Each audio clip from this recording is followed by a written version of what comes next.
मेरे आज के इस वीडियो को देखने के बाद अगर आप कोई प्रॉपर्टी खरीदना चाहते हैं या कोई प्रॉपर्टी बेचना चाहते हैं तो उसका सेल एग्रीमेंट आप खुद ही बनवा सकेंगे। आपको किसी भी डीड राइटर या किसी भी वकील या किसी भी प्रॉपर्टी डीलर की ज़रूरत नहीं पड़ने वाली है। आप खुद डीड राइटर या खुद एग्रीमेंट बनाने वाले बन सकते हैं। तो इस वीडियो में सेल एग्रीमेंट कैसे बनाया जाता है, किसी भी प्रॉपर्टी को बेचने या खरीदते वक्त जो एग्रीमेंट होता है वो किस तरह से बनाया जाता है, उसमें क्या क्या बातें लिखी जाती है, वो तमाम बातें आप खुद करना सीख जाएंगे। उस एग्रीमेंट में आपको ड्राफ्टिंग क्या करनी है, उनमें किन किन बातों को आपको लिखना है, क्या क्या चीज़ें आपको मेंशन करनी है, वो तमाम चीज़ें आज आप इस वीडियो को देखने के बाद सीख जाएंगे। तो दोस्तों, सबसे पहले आपको ये जानना जरूरी है कि सेल एग्रीमेंट होता क्या है, सेल डीड और सेल एग्रीमेंट में क्या फ़र्क होता है। सेल डीड वो है जो किसी भी बेचने वाले ने खरीदने वाले के नाम से उस प्रॉपर्टी को पैसे लेकर उसको सौंप दिया है, उसके नाम से रजिस्ट्री करा दी है, उसके नाम से सेल डीड बना दी है।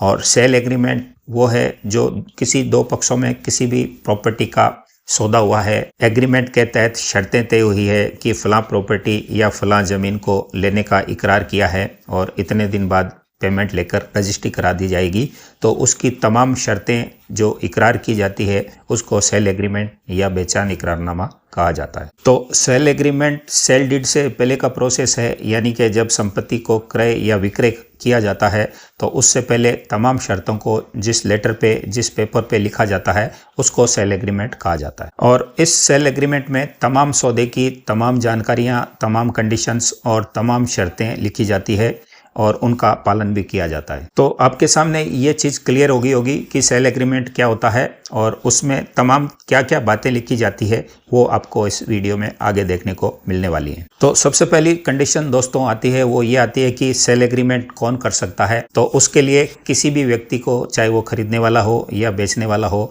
उन दोनों को 18 साल से ऊपर होना जरूरी होता है। तो दोस्तों, जब भी आप किसी भी प्रॉपर्टी को बेचने या खरीदने का मन करे और आप के बीच सेल एग्रीमेंट करने की नौबत आए तो सेल एग्रीमेंट में आपको किन किन बातों का ध्यान रखना चाहिए, वो 10 बातें मैं इस वीडियो में आपको क्लियर करने वाला हूं और वो 10 बातें आप जानकर एक अच्छे तरीके से सेल एग्रीमेंट को निष्पादित करवा पाएंगे। तो सबसे पहले और इम्पोर्टेंट पॉइंट जो है वो ये है कि सेलर और बायर की पूरी डिटेल आपको इसमें लिखनी होती है। जो प्रॉपर्टी को बेच रहा है तो उसका नाम, उसके पिताजी का नाम, उसकी उम्र, उसकी जाति, उसका एड्रेस, वो कहाँ का रहने वाला है, और इसके साथ साथ उसकी KYC, उसमें आधार नंबर और पैन कार्ड नंबर दिए जा सकते हैं। इसके बाद वो किसके लिए उस एग्रीमेंट को निष्पादित कर रहा है, यानी कि खरीदने वाले के नाम, तो उसका नाम सेम उसी तरह से पिताजी का नाम, उसकी उम्र, उसकी जाति, वो कहाँ का रहने वाला है, उसका तमाम एड्रेस और KYC के अकॉर्डिंग आधार नंबर और पैन कार्ड नंबर सबसे पहले उसमें डालने होते हैं। इसके बाद दोस्तों जो बात आती है वो ये है कि आपको उसमें प्रॉपर्टी की डिटेल डालनी होती है कि आपकी प्रॉपर्टी कहाँ पर स्थित है, उसका एरिया क्या है, उसका माप क्या है, उसकी लंबाई और चौड़ाई क्या है और उसके बाएं दाएं आगे पीछे क्या है, यानी कि उसके पड़ोस किस प्रकार से हैं और प्लॉट का डायरेक्शन किस दिशा में है और उस दिशा में रोड कितने फीट है। इसकी पूरी डिटेल, यानी कि प्रॉपर्टी से संबंधित पूरी डिटेल आपको उसमें मेंशन करनी होती है। इसके अलावा जो प्रॉपर्टी बेच रहा है या जो एग्रीमेंट को निष्पादित कर रहा है वो उसमें क्लियर तौर से उस प्रॉपर्टी के बारे में ये भी कहे कि वो प्रॉपर्टी मेरी खुद की खरीदी हुई है और उस पे कब्जा भी मेरा है। इसके साथ साथ जब भी आप एग्रीमेंट को निष्पादित करें तो प्रॉपर्टी का एक साइड प्लान होता है जिसमें उसकी चारों भुजाओं की लंबाई चौड़ाई लिखी हुई होती है, दिशाएं लिखी हुई होती है, नाप लिखे हुए होते हैं प्रॉपर तरीके से, और उसके फ्रंट के सामने कितने फीट चौड़ी रोड है उसकी डिटेल्स भी होती है। तो हो सके तो उसको आप एक फोटोकॉपी कराकर उसके साथ में एक अटैच कर दें। इसके बाद जो पॉइंट आता है वो ये आता है कि जो भी प्रॉपर्टी आप परचेज कर रहे हैं, जिस प्रॉपर्टी का सेल एग्रीमेंट आप निष्पादित करवा रहे हैं, तो उस प्रॉपर्टी से संबंधित तमाम तरह की डिटेल्स आप उस एग्रीमेंट में मेंशन करें,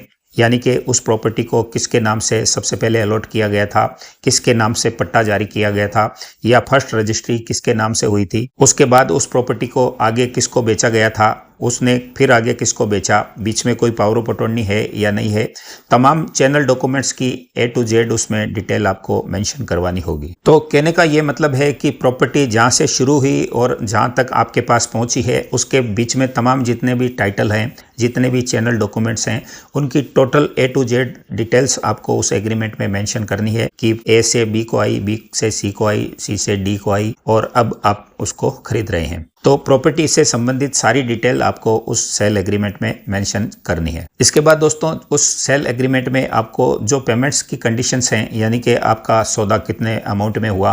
आपको सर्किल रेट या DLC रेट जो बन रही है वो कितनी बन रही है, और आपकी जो स्टाम्प ड्यूटी लगेगी जिस अमाउंट पे, वो अमाउंट आपको उसमें कितना शो करना है, आपने एडवांस अमाउंट उसको कितना दिया या लिया है, और उस अमाउंट को आपने किस कंडीशन में दिया है, यानी कि बैंक अकाउंट से दिया है, चेक दिया है, DD दिया है, उसका तमाम हवाला उसमें आपको जरूर देना चाहिए। यानी कि सेल एग्रीमेंट में पेमेंट्स को किस तरह से लिया जाएगा, कितने दिन बाद लिया जाएगा, अभी कितना लिया जा रहा है, ये तमाम सारी पेमेंट से संबंधित बातें उसमें ज़रूर आपको मेंशन करनी चाहिए। इसमें आपको एक चीज़ ये सुनिश्चित कर लेनी चाहिए कि शुरुआती अगर आप खरीदार हैं तो आपको अगर कोई पेमेंट पेशगी या एडवांस के तौर पे देना है तो कोशिश ये करें कि आप उसको बैंक अकाउंट से दें। उसी तरह से अगर आप बेचने वाले हैं तो अगर आपको वो पेमेंट वो बैंक से देता है तो आपके लिए भी वो ठीक रहेगा। इस तरह से लेन देन किया गया दोनों के लिए ही ऑन रिकॉर्ड सही रहता है और एक सबूत रहता है कि ये डील इतने रुपए में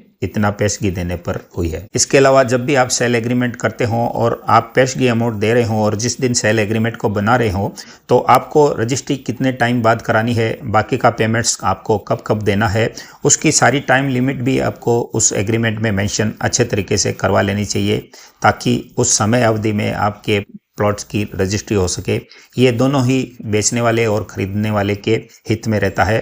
ताकि खरीदने वाला उस टाइम लिमिट को क्रॉस ना करे और बेचने वाले को भी उस टाइम लिमिट से पहले पैसा मिल जाए। दोस्तों टाइम लिमिट के साथ साथ आपको एक चीज़ उसमें और मेंशन कर देनी चाहिए और वो ये है कि अगर टाइम लिमिट क्रॉस कर गई तो खरीदने वाला क्या करेगा और उसमें बेचने वाले के क्या क्या अधिकार रहेंगे, वो तमाम बातें भी आपको इस एग्रीमेंट में मेंशन करवा देनी चाहिए। इसके अलावा दोस्तों एग्रीमेंट में आप बेचने वाले से ये भी क्लियर करवा लें, ये भी लिखवा लें कि उस प्रॉपर्टी पर किसी भी तरह का कोई मॉर्गेज या होम लोन या किसी भी बैंक से किसी भी तरह का कोई लोन नहीं लिया हुआ है और उसके लिए इनक्यूम्बरेंस सर्टिफिकेट जारी होता है, उस सर्टिफिकेट की कॉपी आप जरूर ले लें ताकि उससे ये स्थिति क्लियर हो जाए कि उस प्रॉपर्टी पर जिसको आप खरीद रहे हैं उस पर किसी भी तरह का कोई लोन नहीं लिया हुआ है। इसके अलावा जब भी आप सेल एग्रीमेंट को निष्पादित कराएं तो दोनों खरीदने और बेचने वालों को स्टाम्प पेपर पे और उसके बाद जितने भी पाई पेपर्स होते हैं जिस पर एग्रीमेंट की सारी शर्तें लिखी गई होती हैं तो उन पे दोनों पार्टियों के सिग्नेचर और साथ में अंगूठे का निशान भी जरूर लगवा लेना चाहिए। और इसके साथ साथ लास्ट के पेपर पर दो गवाहों की मौजूदगी में उनके साइन और उनकी KYC यानी कि आधार कार्ड जरूर मेंशन करके उनकी गवाही के तौर पर सिग्नेचर भी आपको जरूर करवाने चाहिए। अब दोस्तों ये सारी तमाम बातें, सारी शर्तें आप सेल एग्रीमेंट में लिखवा कर इसको 500 रुपए के स्टाम्प पे प्रिंट करवा सकते हैं और इसको 500 रुपए के स्टाम्प पर प्रिंट करवाने के बाद आप किसी भी अच्छे नोटरी से नोटरी तस्दीक करवा सकते हैं और उसके लिए आप तमाम एग्रीमेंट में दी गई शर्तों को पढ़ने के बाद दो गवाहों के साइन भी करवा सकते हैं। अब दोस्तों जब भी आप उसको एग्रीमेंट को नोटरी के पास निष्पादित करवाने जाएं तो वहां पर बेचने वाले खरीदने वाले के दो फोटो, उन दोनों की ID, पैन कार्ड और साथ में दो गवाहों के एक एक फोटो और उनकी ID भी लगवानी चाहिए और उसको नोटरी के रजिस्टर में आपको मेंशन करवाकर चारों पार्टियों के यानी कि खरीदने वाला, बेचने वाला और दो गवाहों के सिग्नेचर वहां पर जरूर करवा देने चाहिए। नोटरी रजिस्टर में साइन करने का ये मतलब है कि उससे कोई भी पार्टी, बेचने वाला, खरीदने वाला उन दो गवाहों की गवाही की वजह से मुकर नहीं सकता और मुकरने की कंडीशन में नोटरी पब्लिक इस बात का गवाह रहता है